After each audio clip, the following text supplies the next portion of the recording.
Thanks for tuning in to the Just Go Play podcast, where we look to develop and promote a positive youth sports experience. As always, we are available for speaking and private engagements and can be reached at info@justgoplay.ca. You can also catch full video versions of our podcast on our YouTube channel. And don't forget to visit us at justgoplay.ca. Enjoy the episode. Hi, everyone. Welcome to the Just Go Play podcast. We have a special episode for you guys this week. We have our very own Matt Young, who gets interviewed by Ohio State graduate student Obi Atkinson on the landscape of youth sport. I thought it was such a great interview, and it had a lot of great points, a lot of things we've been talking about, but Matt takes it to the next level, and I think this is what people need to hear. We're all about giving you guys value, so this is why this week, Matt Young, Ohio State interview, the landscape of youth sport. Don't forget to subscribe. And if you like this, please share this with your friends. Thank you. Take it away, Matt. First question that we have is about the current landscape of youth sport. And how would you go about describing the current landscape of youth sport? I think, free market capitalism is really trying to kind of collapsing the youth sport system, because the focus has been shifted away from things like the values that the kids actually want and the stakeholders actually want to focus on wins. And that compromises the values. And we see things like the celebrity coach, the celebrity parent, the celebrity player, athlete, club coming into fruition, which really lends itself to the bifurcation of youth sport. So you got the haves and the have-nots, and you're not always getting the best players, young men and women, emerging at the top. You're getting the players that can afford to be at the top. So I think free market capitalism has really had a negative impact on the landscape of youth sport. And then with that free market capitalism, you were saying, you mentioned that only, the top people get to go and have access to that sport. Are there any other factors that impact player and coach development? Yeah, I mean, not just the top players, the players that can afford it. So the players and families that can afford that. So the economics of the travel teams, the economics of, the tournaments, the economics of the academies, they don't lend themselves to developing and nurturing a really good development funnel. Definitely. So if it were up to you to, design all of youth sport, what would be the best outcomes? Well, I mean, I think the best outcomes for youth sport are as many as possible, as long as possible, in the best environment possible. What we want to do is we want to expose young men and women to as many sports as possible, early as possible, and let them have a good time experiencing and sampling it. Because number one, the more sports they play, we know the evidence shows us that the better athlete they're going to end up being in the end. I think if we can be specialization to the kind of 15, 16, 17 years when they're ready to make a decision, then that's going to be, that's going to be really useful for them. And they're going to have a better experience. They're going to experience way more sports. They're not going to get injured. They're not going to get burned out. There's lots of different things that they can do, and they can kind of find their niche. And that's what I would like to see in a sports system. Definitely. So with sports sampling, a lot of times that pressure comes down to the coach saying whether they're for it or against it. What characteristics and behaviors do you see exhibited in good coaches? Well, listen, I think the mark of a great coach is helping kids believe in themselves first and their systems second. Youth sport really is a dress rehearsal for real life, where you're going to learn everything from winning, losing, feedback, roles, responsibilities, victory, defeat. That's what in an environment that's very well supported. So when those things happen, it's not a big drop. Oh, well, we go on to the next thing. We take some lessons. We're either winning or we're learning. So we're always taking lessons. And that's really the mark of a good coach, is to keep that in perspective, especially at the youth sport level, where, especially in today's day and age, where it's very difficult for anyone outside of the parental institution to appropriately challenge young men and women to be better or to be their best. It's very difficult for that. We don't want that. We, teach my kid, but wait a second, don't touch the character. Don't tell them that what they did wasn't appropriate, or who are you to do that? And I think we need that. We're flattening the adversity and we're flattening the constructive feedback that are going to kids. And that constructive feedback is very important sometimes, particularly from role models that they trust and respect. Do you find there's a lot of pushback from parents on that for being the most end, as like when you're talking about character? Yeah, absolutely. I think it's a double-edged sword. I mean, I've been on the end of meetings where coaches have said something to the effect, their preseason meeting, I'm going to teach your boy how to be a man. Okay, well, does that coach have kids? Is that coach's job? I would prefer if coaches taught my kid how to really enjoy this experience and finish the season with better skills than they started. Yeah, no, definitely. And I think we do sometimes see that, what actually is your role here and what fits that role for that individual kid. When we shift to coaches developing their own philosophy and core values, one, why is it important?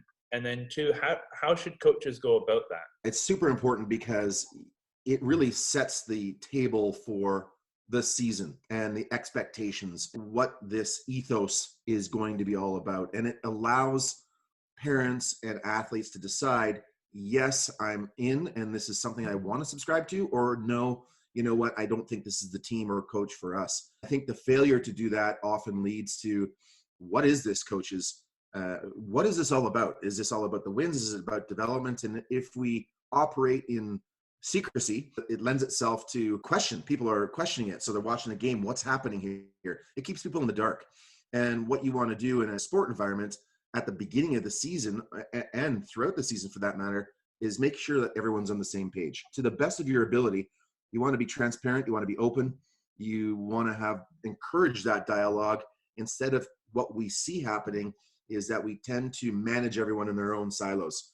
We tend to have a talk with the athletes and the parents, 24-hour rule, don't talk to me. Coaches don't get together and talk in an organization about what that organization's ethos is. And so you might have the wrong coach in the wrong organization. So I think it's really about that fit, that alignment, and then trust and creating that level of trust in the system. With that, a lot of times our youth coaches, they come in and say, well, you need to have a philosophy, you need to have a set core value, and I know for me personally, my philosophy has definitely evolved. I would also say my core values have evolved.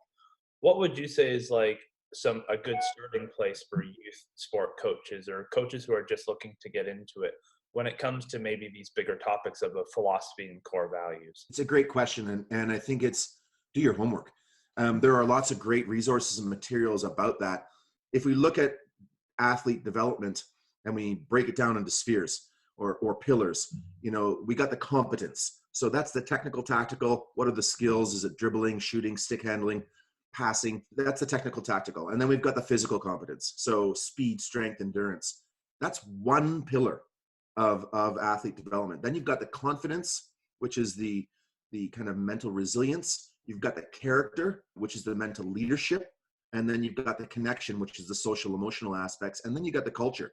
So if you look at those 5 pillars and you're only focused on the technical, tactical, and the physical competence, which is being hammered in every single sport, how do we get people to run faster, jump higher, their skills? Here's these drills, go online. This is something you can do to improve your dribbling. I mean, we have saturated that one pillar and we've really left the other 4 alone. So if there's 5 pillars, let's just say that's 100%.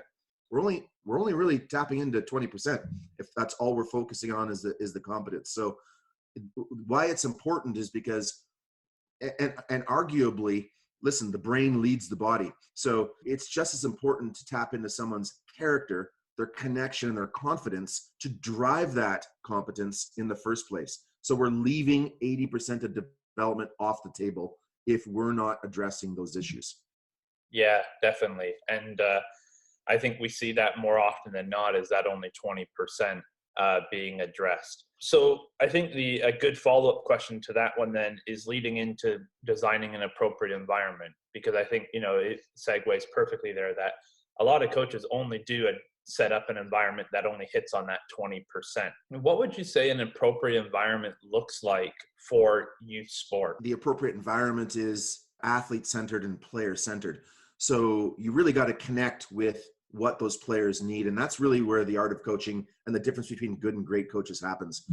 So a roundabout way of answering this question, the environment has to start off with the vision, mission, values, goals. That has to be a conversation. What do you want from this? Asking the kids. It really needs to start with homework, and that's called market research. So we know what kids want from their sport experience because it's been studied. Amanda Visick, Heather Mannix did a great job of studying it. Okay, so what do kids prioritize? Things like fun, friends, fair play, friendly competition, finishing the season better than they started. They don't say development because they're too young. That's out of their mouths. Winning for them is 48. It's 48. There's 47 things that are more important to kids than winning. So, and that's kids. So first thing we have to do when we're structuring and creating a great sporting environment is doing our homework and knowing what these kids value and want. We often don't do that. It often becomes what the parents want or what the coaches want. Second thing we need to do in that environmental scan, if you will, or market research is what do the parents value? So things like safety, development, even though they might not know what that means, opportunity, competition. They want to be a part of an organization that's progressive and that serves their kids' needs well. What do coaches want? They want support from the parents. They want support from their organization. They want continued education. They want mentorship. So the first thing that we need to do to create a sporting environment is that environmental scan or market research, whatever you want to call it. And we have to ask these people to give us the feedback on where they feel we're delivering right now. So 1 to 10, be really objective. 1 to 10, fun. Rate your past or current level of. 1 to 10, opportunity parents. 1 to 10, mentorship coaches, officials. We've got to be very specific. Otherwise, we do what we see happening and we go into the season and it just keeps rolling around and these problems just keep getting bigger and bigger and bigger because they're never addressed. So your question, what do you do and where do you start? I think that's where you start, because if you don't have a baseline, you're guessing and you can't formulate a plan for your season based on guessing. So get that market research, get that environmental scan, get that feedback, and then with that, your vision, mission, values, goals, and objectives in place. We often see people putting their vision, mission, and values in place without doing that scan. So what you're doing is you might miss what's happening. So people might say, we value this, but your mission is completely different. And those are the first two most important pieces that I think we can do to get things started properly. And then it's about finding that connectivity. If you got 17 players on a team, let's take the sport of hockey, connect with those 17 players. Find out one thing from each of those players that they value. And you do that by listening. So if I go into a room and Jane tells me something and I'm listening to it and I find that her pets are really important to her, well, then guess what? Next day, I'm asking her how her cat is. If Johnny, is trying BMX, well, then I'm asking him how that competition went in the weekend. All you need to do is remember one thing, and that's how you develop that connection. That opens up the doors to developing trust. That opens up the doors to the dialogue, the communication, and then you can get in there and start layering on the different levels of appropriate challenge. Definitely. And I think, what you really got at the end was the power of relationships. And I think that is absolutely critical within youth sport. And a big component of that relationship is trust. Can you go in a bit detail on what trust looks like in youth sport? Trust looks like a mutual level of respect between athlete and athlete, between coach and athlete, between coach and parent, between everyone, between all the stakeholders.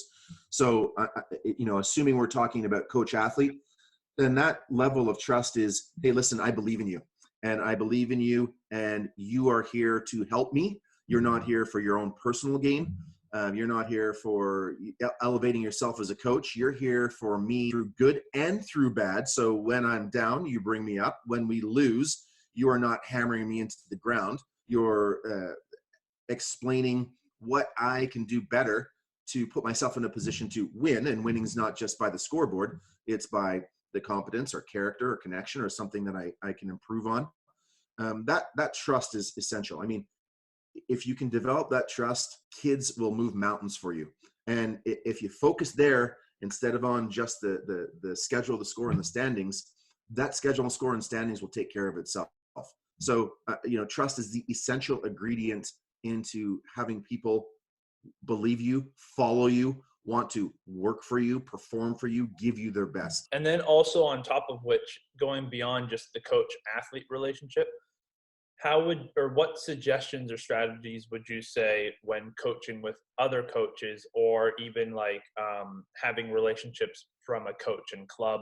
So almost adult to adult. I think that trust is important there too, because do people have your back? Are you on the same page? Do you share the same philosophies and ideologies? Do you trust that the assistant coach is going to be able to deliver the same way, the same philosophies, and continue on the same way from year to year?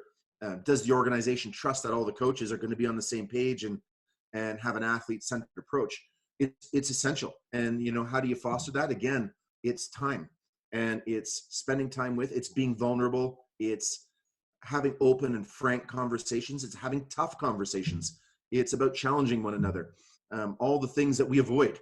You look at those things that we just listed, 3 things, and those are things that we avoid. It's taboo, vulnerable. What does that mean? Yeah. Tough conversations. Why is someone telling me this? Who are you? Who's this guy? In the absence of trust, we've got nothing. And what happens there is then everyone starts to do and go and head out on their own agendas. And when you start doing that, you got nothing. It breaks down. Since we talked about interpersonal relationships, if we segue over to intrapersonal relationships, or commonly reflective practices, how important is reflecting as a beginning coach, or as even a youth sport coach? Oh, it's massive. Reflection is what's going to make you improve, get better. Look at yourself. Often everyone says they like feedback, but nobody likes feedback. Let's be honest. It hurts. We all have egos. So if we're going to shut out feedback from other people or not seek it or ask it, we at least have to start with ourselves. And that's a part of reflection. So I think reflection is important at the end of every game, at the end of every practice. At the end of every practice to start, at the end of every game, at the end of every season. Wade Gilbert wrote the book, Coaching Better Every Season, studied some of the best coaches in the world. That's one of the commonalities that he found and his team found between all the most successful coaches in the world, was that reflection. We talked about coach reflection. How important is it as well for athlete reflection?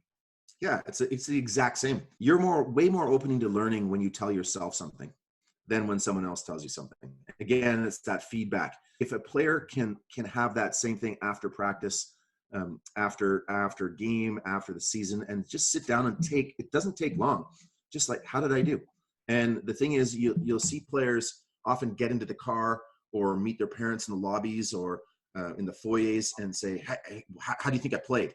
And the best thing that a parent can do, especially because they have the most amount of time, is go, well, how do you think you played? And turn it back to the kids to have that conversation. Because you know what? Kids are really honest. So it's really important for the kids to have that conversations with themselves. Kids know what's going on. They know when they had a good game, bad game. They don't need to be reminded of it. They need to remind themselves of it. And they need to turn from problem to solution as fast as possible. So when a kid says, or an athlete says, hey, I did this, I wasn't very happy. Oh, so what are you going to do next time? Or how would you fix that? And let them come to a conclusion and only chime in if they say, is that right? Like, or how else would I do it? That's the opportunity to gather in. But that reflection is essential. Are there any certain types of, like, certain ways or reflective based practices that you use or would recommend for coaches to use? Yeah, absolutely. Winningest coach in high school football, and they made a movie about him. And one of the things that they did that I really thought was great was they had the cue cards. So they had their goals. So they never went into the week or the game without, at least 3 goals of things that they were going to work on. And they weren't just score goals. They were goals based on the things that they had reflected on the week before and practiced, and then they could put into the game. Going into any game with individual goals is a really, really good practice. And then after the game, instead of just moving on to the next thing, just revisiting those cue cards, handing them back out, and having players do the reflection. Hey, how did we do?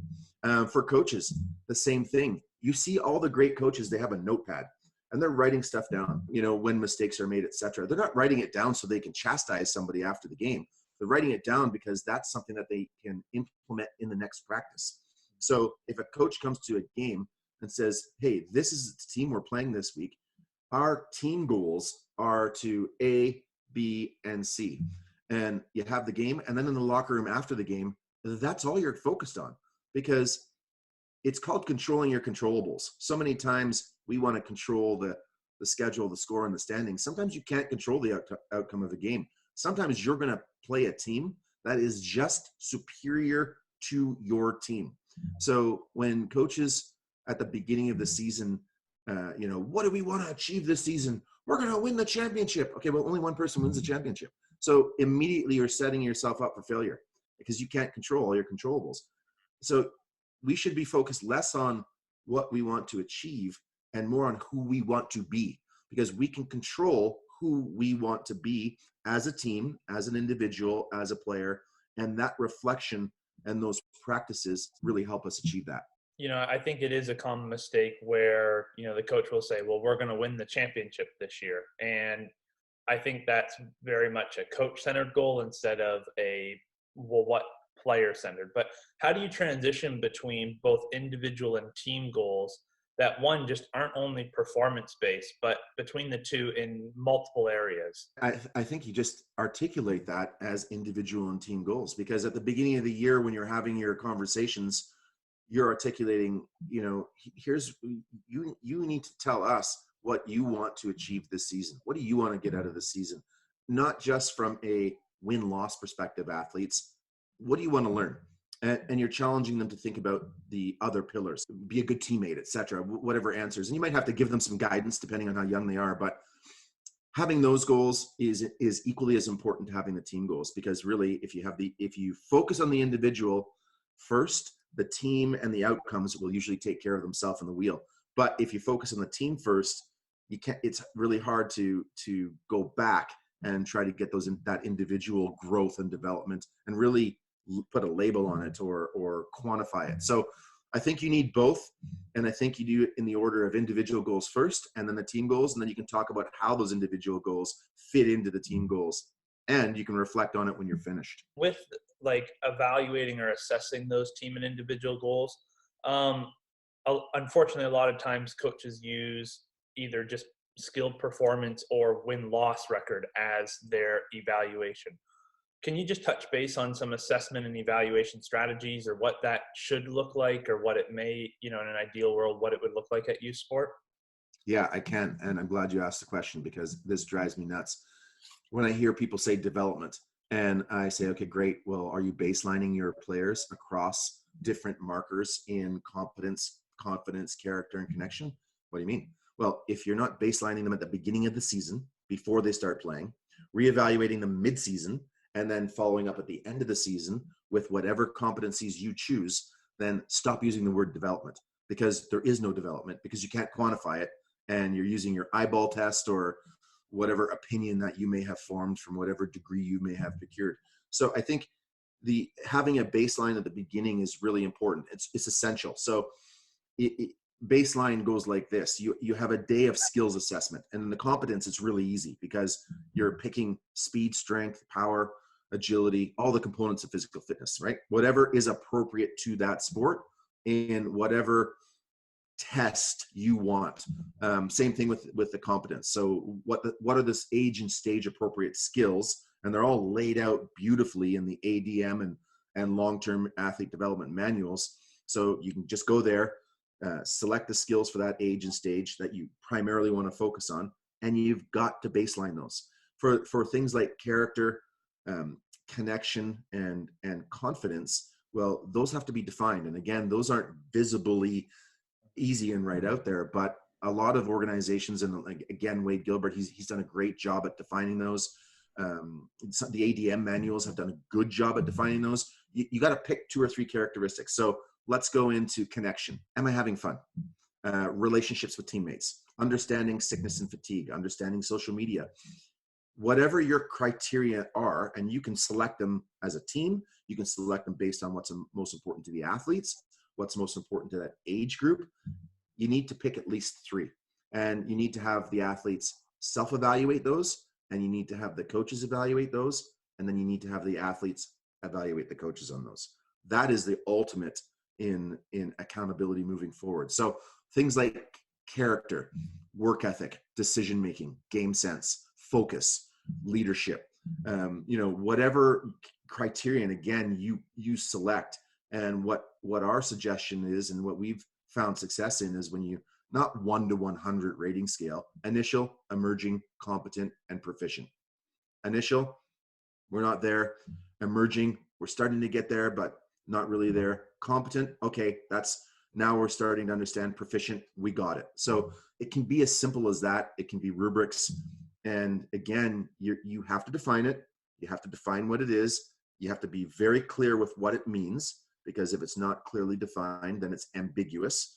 And you have to, you have to baseline it, and you have to reevaluate it, because at the end of the season, in addition to whatever the standings, the score, and the schedule reveal, you're going to have all these great metrics. Little Johnny or Jenny in all of these skills, and look where they got mid-season, look where they got end of season.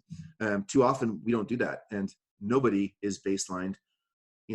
I've seen examples where you're paying $50,000-$30,000 for academies and travel baseball. No evaluation, no baseline.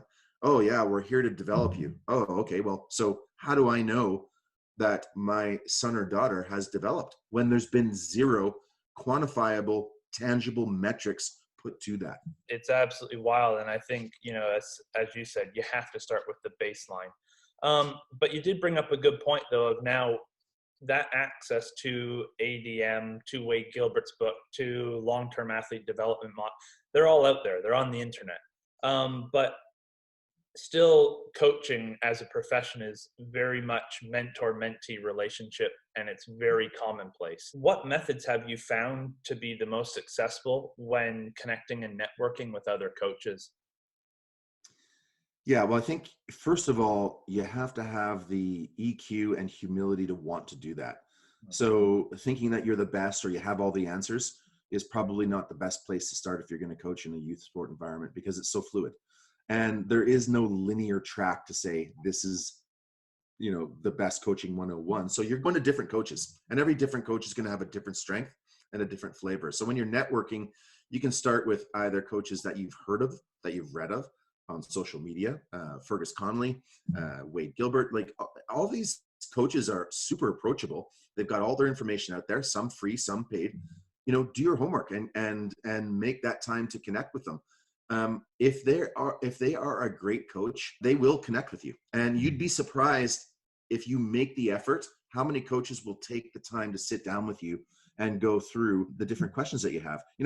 Once you get to the top end, like the college coaches, of course, you're not going to just dial them up, but inevitably you're going to find little clips of what they've said, little motivational tips, how they've done it, how-to books. Most of them have taken their expertise and written a book or done something. So there's different ways of connecting with them. So that's the first step. The second step is in your own club. I'm not sure why organizations don't set that up so that there is a coaching evening. We can pick a hot topic. We can periodize the information that goes to the coaches based on the pain points we know that are coming from the season. So if we're coming into the spring, we know tryouts are coming up. So we know all of the things that are going to go sideways in tryouts. Well, let's talk to our coaches about how we're going to manage them. Let's give them the resources. Let's let them connect with each other in a private forum. Hey, I'm having this problem. Hey, how do I select? There's 2 players. It's the last 2 picks. They're on the bubble. In your opinion, what am I looking for here? So setting up the environment for coaches to be able to do that from an organizational standpoint, I think is important. In addition to coaches being able to go out on their own and access vast, huge variety of coaching books and ethos and all those things that have been done and monetized. Definitely. When coaches, let's say, reaching out, whether it's through social media or, email, whatever, and let's say even they get maybe at a conference, right, a chance to meet, what are some basic guidelines and etiquette that you would suggest, making maybe that initial contact and then following that through? Yeah, I mean, I don't think there's a step-by-step process, but what I found useful is listen twice as much as you talk. Be respectful of their time, be respectful of their space. Can we talk? Can we get together? How do I find out more about what you're doing? Hey, great conversation. How do I follow up? Here's my card. can I have your card? Do you have resources? So really asking a lot of questions, not being afraid to step up and make an introduction, make a face-to-face, asking a question. How do I best connect with you in a way that's respectful of your time? Just asking them those questions are going to deliver the answers, because they're going to, 9 times out of 10, they're going to deliver you to the correct entry portal for you based on what your question is. Yeah, no, for sure. So again, you quickly had made mention of the ADM and LTAD. In terms of developing the whole player, how have player or athlete development models shaped the way we look at developing those players or athletes? Well, positively, I think they've shaped the pathways by helping people be a bit prescriptive in terms of this is what should happen at this age and stage. So they're taking the guesswork out of it. They're saying, listen, 0 to 6, don't worry about the bicycle kick over the head that goes into the net. We're only worried about these kind of fundamental sports skills. And they help coaches really focus, take their focus on those fundamental sports skills. So that's really positive, and they've done the work for you, and it's done by research and evidence and best practice, best principles. So that's really positive. Negatively, what they do is they take, and sport is a fluid environment and development is very fluid and it's not linear. So negatively, what they've done is they've forced everyone into a linear pathway for development. Nope, we're only doing this. Well, one athlete may be more advanced, more ready than the other athletes, and what you're doing is you're flattening that down, and you're saying, nope, this is all we can do. Nope, this is what's happening here. So it's a blend of being prescriptive yet allowing for the flexibility of the individual, of the coach, to nuance based on what he or she is seeing out there. So if you rely too heavy on that, what you do is you risk being linear and prescriptive. If you don't rely any of that, what you risk is missing the whole point. And usually what happens is we tend to get ahead of ourselves in coaching, and we're coaching way too complex skills way too early. And then when the kids move on, they find out they lack the fundamental movement skills. So at some point, you got to go all the way back and fix that. And in strength and conditioning, that's called rehab. So if you don't learn what you don't learn in the fundamental movement skills and fundamental sports skills, you will relearn in rehab. So it's really important that balance is there. How do you go about navigating some other topics that are related to sport, but it really depends on the advancement of the athlete? Some things like strength and conditioning, nutrition and hydration, sleep and rest. Where do those come into play? Yeah, early and often. And I think it's a great question, and people always go, well, why do I talk about strength and conditioning at 6 and 7 years old? You're not talking about doing the clean and jerk and the overhead press. What you're talking about is the off-ice, off-court development that is needed, the physical development that's needed to just really stay injury-free, stay healthy, and stay active. We silo off. Okay, in sport we talk about this. In life we talk, like sport, life, everything. It's all connected. The only reason we silo it out is because we're speaking specifically to the vertical that we're in. Proper nutrition is important in life and in sport. Mm-hmm. And proper nutrition is important out of the gates. You don't wait until someone's 15 or 16 to then start talking about proper nutrition. That should be something that is a discussion that's happening every day, all the time. There doesn't need to be a specific age where you're introducing that stuff. It's just you're not breaking down the molecular makeup of broccoli at 6 and 7. That's not important. They don't need to know words like potassium and how that's going to affect their mitochondria. Older and more interested in it, more advanced, well, then you can start having more advanced conversations. But it doesn't mean we don't have the conversation at all. Definitely. Any last words on coaching within youth sport? You can go any direction you want to go. Yeah, I think coaching in youth sport, number one, it needs to be revisited. We often get caught in this volunteer excuse. And, my saying is just because you're a volunteer doesn't give you license to suck at what you do. If you look at volunteer fire departments, you don't drive by a burning house and say, not today. And nor do you not have the skills or take the courses to do that. And there's a lot of great outside of the firefighter example, there's a lot of great examples of volunteer programs and training that have been done really well. And we need to expect more from our coaches, even at the volunteer level. Because it's really, really crucial. I mean, you just wouldn't take your kid to anyone and have them fill out a prescription or go in a room with anyone. They're a doctor. They've got to be, that's once a year, but you're more than happy to drop your kid off with a coach who's going to spend, how much time, hours and hours a week, and months with your kid. We need to take that more seriously. In my opinion, we need to do a better job of supporting coach development. We need to do a better job of raising the expectation on the level of coach that enters the youth sport environment. I mean, we know that Nike and the USOC did a great job at the basics in creating that how to coach video for kind of grassroots coaches, but where's the enforcement of that? Where is the accountability and the activation of that to make it easy but mandatory?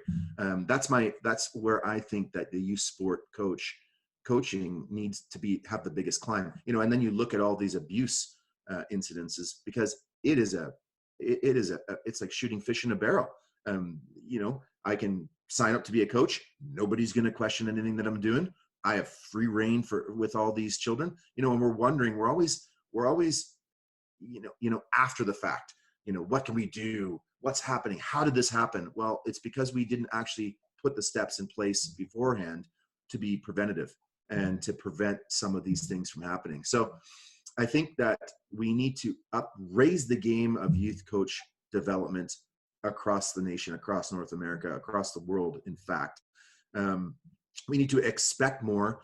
We need to provide the materials in a really easy manner to youth sport coaches. We need to start developing them early. What you're doing right now in your education institution is you're talking about youth coaching. You're offering it as a course. You're offering it as a course now where they're students. They're probably not going to be a youth coach until they become parents. So that's a long gap in between. So who is saying you cannot step on the field unless you've taken this course?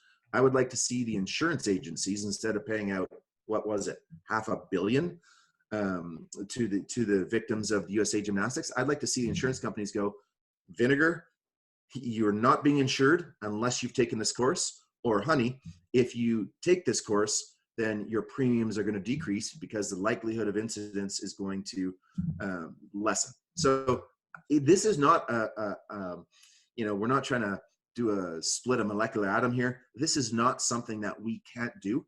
It's just something that we haven't done. And it's time we started doing that. And so it's great to see things like you're doing, like the courses coming in.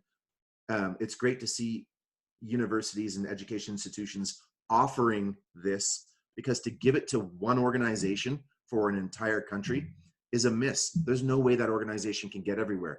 We've got these fantastic hubs of knowledge.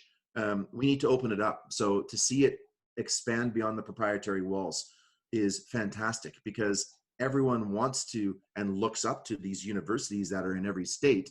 Why not? And they've got some of the best coaches, the highest paid coaches.